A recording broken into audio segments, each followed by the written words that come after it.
Indo-British Advanced Pain Clinic, Noppimayam Surgery Duram. For appointments 9155515563.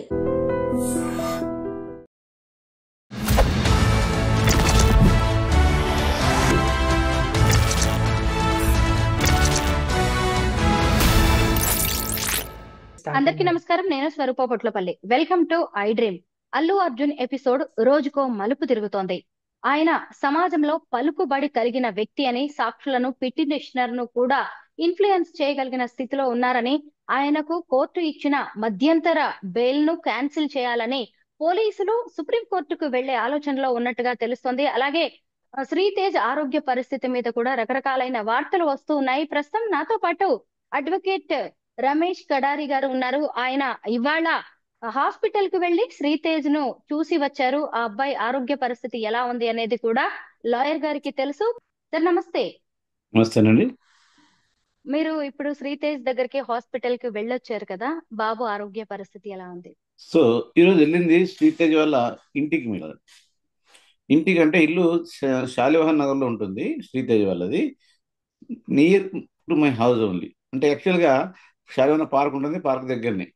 So వాళ్ళ ఇంటికి వెళ్తే వాళ్ళ ఉన్నటువంటి పరిస్థితి, శ్రీతేజ్ వాళ్ళ పరిస్థితి ఎలా ఉంది, బాబు ఎలా ఉందో తెలుసుకుందామని మొన్న నుంచి చేంజ్ చేసి అనుకుంటున్నాము. సో ఈరోజు వాళ్ళు ఇంటికి వెళ్ళినప్పుడు తెలిసింది ఏంటంటే, యాక్చువల్ ఆ బాబు హాస్పిటల్లో ఉన్నాడు. వాళ్ళ ఫాదర్ వాళ్ళు ఏమైనా ఉంటారనుకున్నాము. వాళ్ళ ఫాదర్ కూడా లేడు. వాళ్ళ ఆంటీ వాళ్ళు అంటే వాళ్ళ ఫాదర్ వాళ్ళ సిస్టర్స్ వాళ్ళు ఉన్నారు అక్కడ.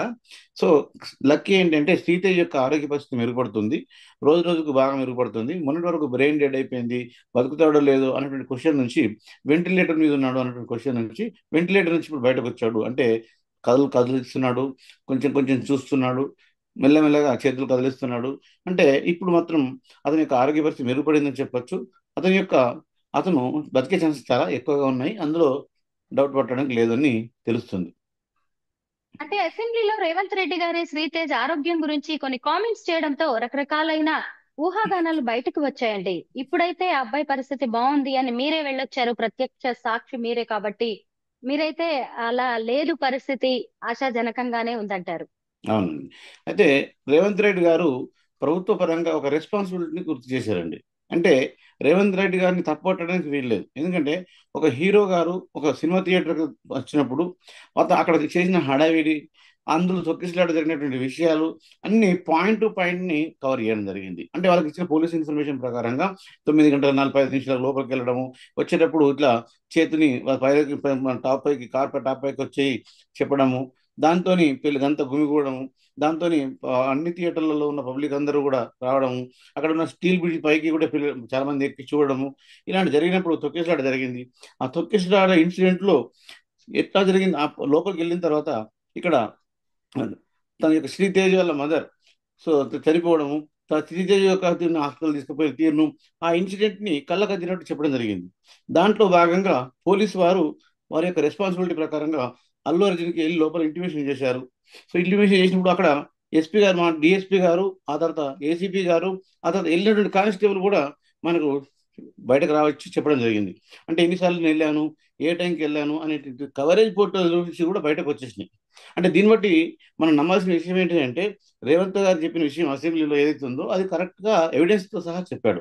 అంటే దాంతోపాటు పబ్లిక్ యొక్క ప్రాణాలు, అంటే సాధారణమైన వ్యక్తుల యొక్క ప్రాణాలకు లెక్క లేదు. ఈ హీరోలకు వాళ్ళ కలెక్షన్సే అవసరము, ఈ హీరోలకు వాళ్ళ యొక్క టార్గెట్స్ అవసరము. 1000 కోట్లు, 100 కోట్లు, 1,00,000 కోట్లు, ఇలా కోట్ల గురించి మాట్లాడుతున్నారు. కానీ సాధారణమైన పీపుల్ చనిపోయినప్పుడు వారి పట్ల బాధ్యతాయుతంగా ఎలా ఉండాలి? ఫస్ట్ ఇక్కడ రేవంత్ రెడ్డి గారిని అప్రిషియేట్ చేయాల్సింది ఏంటంటే, బాధ్యతాయుతంగా ఉన్నట్లయితే మీకు ఇంత పెద్ద పనిష్మెంట్ పడేటివి కావు. సో మీరు బాధ్యతాయుతంగా లేరు అనేది గుర్తు చేయడం జరిగింది అసెంబ్లీ సాక్షిగా.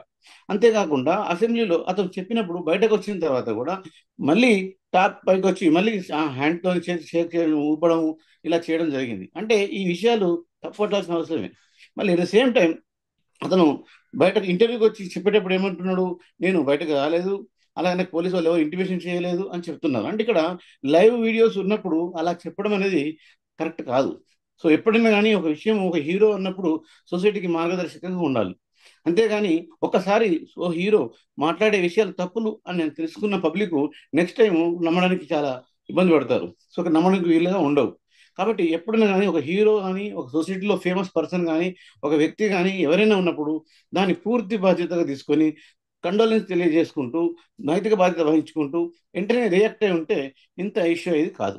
సో అక్కడ ఇష్యూ ఎందుకు జరగడానికి కారణం ఏంటంటే రేవంత్ రెడ్డి గారు ప్రజల యొక్క పబ్లిక్ తరఫు నుంచి నేనున్నాను, సో మీరు ఈ పబ్లిక్ ప్రాణాలను లెక్క చేయరా, సో పబ్లిక్ ప్రాణాలు అంటే మీకు లెక్క లేదా, మీ కలెక్షన్స్ మీకైనా అంటే ఒక సినిమా థియేటర్ నడవాలంటే ఒక హీరో గొప్పతనం ఉంటే సినిమా నడదండి.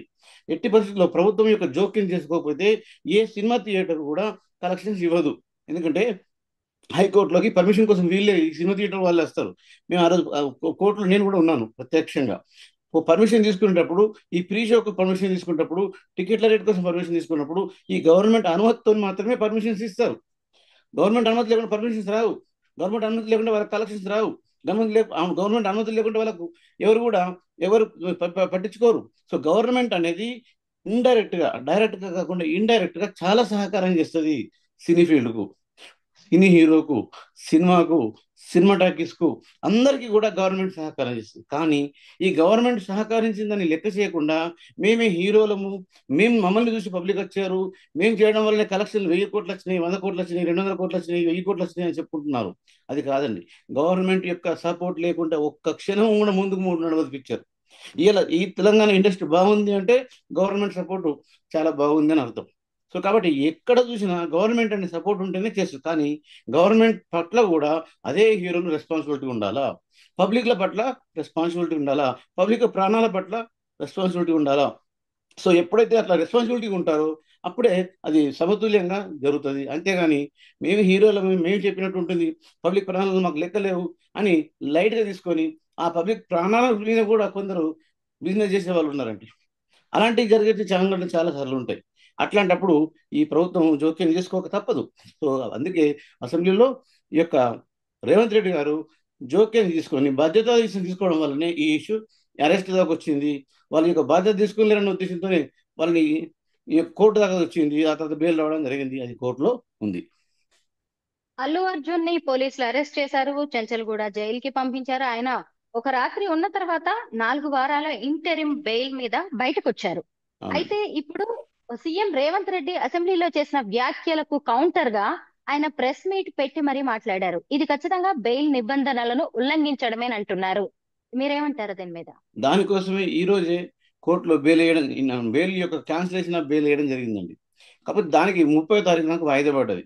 సో ఆ బెయిల్ అనేది వినడానికి ఈరోజు 22 కోర్టులో జడ్జి గారు ఆబ్సెంట్ ఉన్నారు. సో కాబట్టి దానికోసం ఏం చేసింది, ఈరోజు యాక్చువల్గా బెయిల్ నిరాకరణ చేయాలి అన్న ఉద్దేశంతో ఈరోజు బెయిల్ రద్దు గురించి పిటిషన్ వేయడం జరిగింది. దానికి 30వ తారీఖున డేట్ ఇచ్చారు. ఆ డేట్లో మనకు తెలిసిపోతుంది నిరాకరించడానికి ఛాన్సెస్ ఏమేమి ఉన్నాయి, ఇక్కడ బిల్లు ఇచ్చారు కాబట్టి దీన్ని నిరాకరించడానికి ఛాన్స్ ఉందా లేదా అనేది నెక్స్ట్ మనకు హియరింగ్ లో తెలుస్తుందండి. అయితే శ్రీదేజ్ ఆరోగ్య పరిస్థితి బాగానే ఉందని మీరు చెప్తున్నారు. వెళ్ళొచ్చిన తర్వాత ఆ బాబు బాగుండాలని కూడా మనం అందరం ప్రే చేస్తూ ఉందాం ఖచ్చితంగా. అయితే ఇప్పుడు రేవతి గారు చనిపోవడంతోనే ఈ కేసు ఇంత సీరియస్ అయింది. అసలు శ్రీతేజ్ పరిస్థితి అల్లు అర్జున్ కి ఎక్కడి వరకు తీసుకువెళ్లే ఛాన్స్ ఉంది? చూడండి, రేవతి గారు మరణాన్ని మనము ఇప్పుడు తిరిగి తీసుకురాలేము. సో శ్రీతేజ్కు శ్రీతేజ్ వాళ్ళ ఫ్యామిలీకి 25 లక్షలు ఇచ్చినా, ₹1 ఇచ్చినా, 2 కోట్లు ఇచ్చినా ఎప్పుడు కానీ ఒక పోయిన ప్రాణం తిరిగి రాదు. సో ఆ పోయిన ప్రాణం గురించి మనము క్యాలిక్యులేషన్స్ చేయడం కంటే దానికి గవర్నమెంట్ కూడా కోమటిరెడ్డి వెంకటరెడ్డి గారు కూడా 25 lakhs రూపీస్ వాళ్ళ కుటుంబానికి సహకరించి వాళ్ళ యొక్క హుందాతనము గొప్పతనము నిరూపించుకున్నారు. అలాగే ఈ యొక్క కోర్టు వీరు కూడా 25 lakhs ఇచ్చారు. ఆ తర్వాత ఇప్పుడు మీటింగ్ లో కూడా మేము వారి కోసం ఒక ట్రస్ట్ ఏర్పాటు చేస్తాము అని అంటున్నారు. సో అది ఎంతవరకు నిజమవుతుందో ఎంతవరకు కాదో తెలియదు. కానీ నేనేమంటాను, మన పైకి ప్రెజర్ వచ్చిన తర్వాత, ఒక హీరోకి ప్రెజర్ వచ్చిన తర్వాత చేసే కంటే రాకముందే వారి కుటుంబం పట్ల బాధ్యత ఉండి వారి యొక్క కుటుంబాన్ని సందర్శించి హాస్పిటల్లో ఉన్న బాబుని మొదటి రోజే నెక్స్ట్ డేనే మార్నింగే ఎవరో సందర్శించి మీకు మేమున్నాము అంటే ఈ యొక్క పిటిషన్ కూడా వేసేవారు కాదేమో. అంత బాధ్యతాయుతంగా లేరు కాబట్టి వాళ్ళ మీద ఈ యొక్క పిటిషన్ వేయడం జరిగింది. సో లేకపోతే పిటిషన్ కూడా వేసేవాళ్ళు కాదేమో. సో కాబట్టి శ్రీతేజ్ ఒకవేళ అటు ఇటు అయితే అనుకోకండి. ఎందుకంటే నేను స్వయంగా వాళ్ళ ఇంటికి వెళ్ళాను, వాళ్ళ కుటుంబ సభ్యులతో మాట్లాడాను. కుటుంబ సభ్యులతో మాట్లాడి నాకు కూడా ఎంత దగ్గరగా ఉన్నప్పటికీ పోవాలి, మన నుంచి మాట్లాడాలని ఎన్నో నుంచి అనుకుంటున్నాను. సో ఈ రోజుకి అయితే ఖచ్చితంగా వెళ్ళేద్దాం, ఒకసారి బాబు గురించి ఎలా ఉండదో తెలుసుకుంటుందామని వెళ్ళాం. కాబట్టి శ్రీతేజ్ పరిస్థితి నేనైతే అటు ఇటు లేదు అని అంటున్నాను. ఎందుకంటే వాళ్ళ కుటుంబ సభ్యులు ఇచ్చిన ఇన్ఫర్మేషన్ ప్రకారం బాగానే అవుతాడు. కాకపోతే హెల్త్ ఇష్యూస్ అనేది ఉండొచ్చు. ఎందుకంటే ఈ యొక్క హెల్త్ ఇష్యూస్ అనేది కొంచెం ఇబ్బందిగా కోమాలకు వెళ్ళాడు కాబట్టి మళ్ళీ వచ్చిన తర్వాత కొంచెం కోలుకోవాలంటే టైం పడుతుంది. హాస్పిటల్ పరంగా ఎక్స్పెండిచర్ ఎక్కువగా అయిపోతుంది. అతనికి సపోర్ట్ అనేది ప్రభుత్వ సపోర్ట్ కావచ్చు, ఈ యొక్క సినీ ఫీల్డ్ సపోర్ట్ కావచ్చు, లేదా పబ్లిక్ సపోర్ట్ కావచ్చు అవసరం. ఈ పబ్లిక్ సపోర్ట్ ఉన్నప్పుడు మాత్రమే హీరోలు వాళ్ళకి సపోర్ట్ చేస్తారు. పబ్లిక్ ఒకవారి సపోర్ట్ మానేశారంటే వాళ్ళు చేయరు. ఎందుకంటే ఎప్పుడైనా ప్రెజర్ ఉంటుందో అప్పుడు మాత్రమే విషయాలు గుర్తుకుంటాయి. ప్రెజర్ లేకపోతే ఎవరికి విషయాలు గుర్తుండవు. ఈ కేసులో ఏం జరిగింది అనేది మీకు పాయింట్ టు పాయింట్ తెలుసు. అసలు ఈ కేసు ఏం జరగబోతోంది అనేది కూడా ఒక లాయర్ గా మీరు ఎక్స్పెక్ట్ చేయగలరు, గెస్ చేయగలరు. అయితే ఇప్పుడు బెయిల్ క్యాన్సిలేషన్ పిటిషన్ మీద విచారణ 30వ తారీఖుకి జరగబోతుంది. ఒకవేళ ఏమొచ్చే అవకాశం ఉంటుంది? సో ఇక్కడ కోర్టులో ప్రెజెన్స్ ఎప్పుడు కూడా బెయిల్స్ గురించి కానీ క్రిమినల్ పిటిషన్స్ గురించి అజంప్షన్స్ ప్రిజంప్షన్స్ చేయకూడదండి. సో వచ్చిన తర్వాత గురించి మనం మాట్లాడాలి.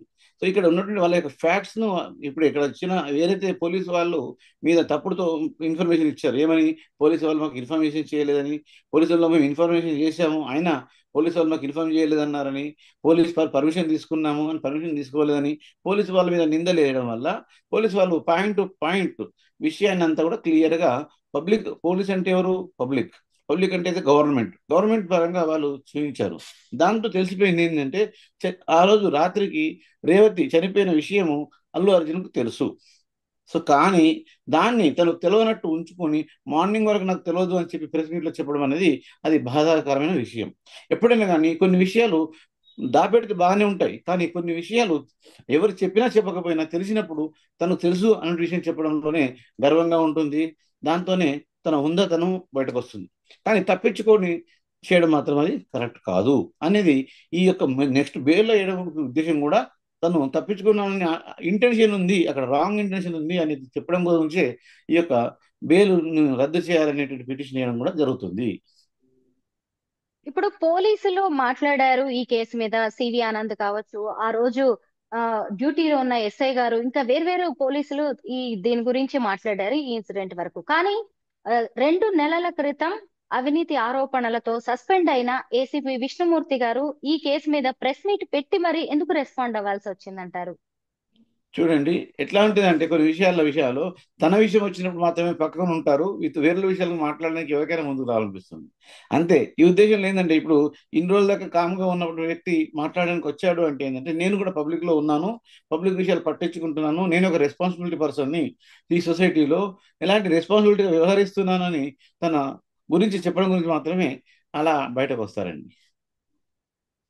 అయితే ఇప్పుడు ఈ కేసు అంతా చూసినప్పుడు రాజకీయ రంగు పులుముకున్నట్టుగా కూడా మనకి వాదనలు వినిపిస్తున్నాయి. ముఖ్యంగా ఈ అల్లు అర్జున్ అనే వ్యక్తి కేటీఆర్ డైరెక్షన్ లో నడుస్తున్నారు. అందుకే బీఆర్ఎస్ నేతలు ఆయనకంత సపోర్ట్ చేస్తున్నారని కాంగ్రెస్ నేతలు ఆరోపిస్తున్నారు. ఒకవేళ అలా జరిగే ఛాన్స్ ఉందా? సో బీఆర్ఎస్ వారికి సినిమా వారితో సత్సంబంధాలు ఉన్నాయనేది వాస్తవం అండి. ఇప్పుడే కాదు, కేటీఆర్ ప్రభుత్వం ఉన్నప్పుడు, కేసీఆర్ ప్రభుత్వం ఉన్నప్పుడు ఈ యొక్క సినిమా ఇండస్ట్రీస్తో ఎక్కువ సంబంధాలు కలిగిన వాళ్ళ పార్టీయే బీఆర్ఎస్ పార్టీ. కాబట్టి బీఆర్ఎస్ పార్టీ 2 రకాలుగా వాడుకుంటుంది. ఒకటి ఏంటంటే ఈ యొక్క ఇష్యూను ప్రభుత్వ వ్యతిరేకంగా, ప్రభుత్వ హత్యగా చేర్చాలనే ఉద్దేశంతో బీఆర్ఎస్ పార్టీ వీళ్ళ మీద రుద్దాలనే ఉద్దేశంతో ఆ యొక్క అల్లు అర్జున్ సేఫ్ చేయాలనే ఉద్దేశంతో మాత్రం చేస్తుంది. ఇదే కాంగ్రెస్ ప్రభుత్వం అల్లు అర్జున్కి రక్షించడం కోసము బీఆర్ఎస్ తప్పుతో బట్టి వాళ్ళు కావాలని చేస్తున్నారని చెప్పి వీళ్ళు చెప్పడం జరుగుతుంది. అంటే ఇక్కడ విషయం ఏంటంటే రాజకీయాలల్లో ఒకరు నిందించుకోవడము, దూషించుకోవడము, సమయస్ఫూర్తిగా వ్యవహరించుకోవడము, ఆ సమయాన్ని తన కోసం వాడుకోవడం అనేది సహజం. కాబట్టి ఈ బీఆర్ఎస్ నాయకుల పైన కాంగ్రెస్ నాయకులు, కాంగ్రెస్ వారి పైన బీఆర్ఎస్ నాయకులు ఎంత చేసినా అక్కడ ఉన్న ఫ్యాక్ట్ అనేది ఏంటి, ఆ ఫ్యాక్ట్ జరిగినటువంటి న్యాయం ఏంటిది, ఆ ఫ్యాక్ట్ ఇష్యూకు జరిగినటువంటి రిలీఫ్ ఏంటి, దాన్ని ముఖ్య ఉద్దేశంతో చూడాలి. కానీ బీఆర్ఎస్ వారు అన్నారని, కాంగ్రెస్ వారు అన్నారని దీన్ని దృష్టిలో పెట్టుకొని మనం ఎప్పుడు కూడా చూడకూడదు. అక్కడ జరిగినటువంటి ఈ యొక్క ఇన్సిడెంట్, అక్కడ జరిగినటువంటి యాక్సిడెంట్, ఆ రేవతి గారు చనిపోయినటువంటి ఇష్యూ ఏ విధంగా జరిగింది, దానికి నిజమైన కారకులు ఎవరు, 105 సెక్షన్ కింద పెట్టారు. So homicide not culpable homicide not intention to murder అనేది 105 అనేది అక్కడ క్లియర్గా కనబడుతుంది. There is no intention to murder her Revathi, but the culpable homicide is there. So 105 section clause పెట్టడానికి కారణము అదొకటే. అక్కడ 118 సెక్షన్ పెట్టడానికి కారణం కూడా ఏంటిది, హెవీగా గ్రూప్ పబ్లిక్ అక్కడ గ్యాదరింగ్ అయ్యారు. ఆ గ్యాదరింగ్ కావడానికి కారణం కూడా అల్లు అర్జునే. సో అతను అందులో వచ్చేటప్పుడు ఇంటిమేషన్ ఇచ్చేసి ఉండు, లేకుంటే సినిమా థియేటర్ స్టార్ట్ అయిన తర్వాత వచ్చున్నా, టైం కొంచెం మార్చుకొని వచ్చున్నా, అప్పుడు ఇంత పెద్ద ఇష్యూ జరిగేది కాదు. కావాలని ఆ టైంకి వచ్చి పబ్లిక్ అందరితో గ్యాదరింగ్ చూడాలని, గ్యాదరింగ్ చేయాలని, వాళ్ళని ప్రోత్సహించాలని, ఎంకరేజ్ చేయాలని, వాళ్ళతోని సో తన సక్సెస్ మీట్ని పార్టిసిపేట్ చేయాలని ఉద్దేశంతో ఇంటెన్షన్గా వచ్చాడు అన్న ఇంటెన్షన్ ఈరోజు కేసులో కూడా అతన్ని రెస్పాన్సిబిలిటీ పర్సన్గా చేసింది, అతన్ని విక్టిమ్గా చేసింది. 11th ఈ యొక్క అతను 11 సో ఉన్నాడు, A11 ఉన్నాడు, అక్యూజ్ నెంబర్ 11 అనమాట. సో కాబట్టి ఇది కారణం ఏంటిది, అక్కడ టైమింగ్ మార్చుకొని వచ్చి ఉన్నా, సో కార్ టాపప్ పైకి రాకపోయి ఉన్నా, లేదా కొంచెం ముందుగా వచ్చి చూసుకుని వెళ్ళిపోయినా, గ్యాదరింగ్ టైం కాకుండా ఉన్నా, అది A11 బాధ్యత, అక్యూజ్ 11గా వచ్చేవాడు కాదు. సో కాబట్టి ఇక్కడ ప్రభుత్వాలు ఏం మాట్లాడుకున్నా, అక్కడ జరిగినటువంటి ఇన్సిడెంట్ ఏంటిది, దానికి జరిగిన పనిష్మెంట్ ఏంటి, మన భారతీయ న్యాయ సంహిత చట్టాలు ఏదున్నాయో అవి చాలా స్ట్రిక్ట్ గానే ఉన్నాయి. వాటి పరంగా పనిష్మెంట్లు కూడా చాలా స్ట్రిక్ట్ గానే ఉంటాయి. కాకపోతే అందులో ఉన్న రిలీఫ్లు ఏంటో దాన్ని తప్పుదో పట్టించకుండా చూసుకోవాలి. అసెంబ్లీలోనే రేవంత్ రెడ్డి గారు అన్నారు, ఈ ఈ కేసు విషయంలో మాత్రం ఖచ్చితంగా అతను రూల్స్ బ్రేక్ చేశారు, చట్టం తన పని తాను చేసుకుపోతుంది అని. ఇంకొక వైపు చూస్తే ఈ కేసు మొత్తంలో కూడా అల్లు అర్జున్ ని మాత్రమే దోషిగా చూపిస్తున్నారు, అతన్నే టార్గెట్ చేస్తున్నారు అనే వాదనలు కూడా వినిపిస్తున్నాయి. అంటే చట్టం తన పని తాను చేసుకుపోతుందంటే ఏమంటారు?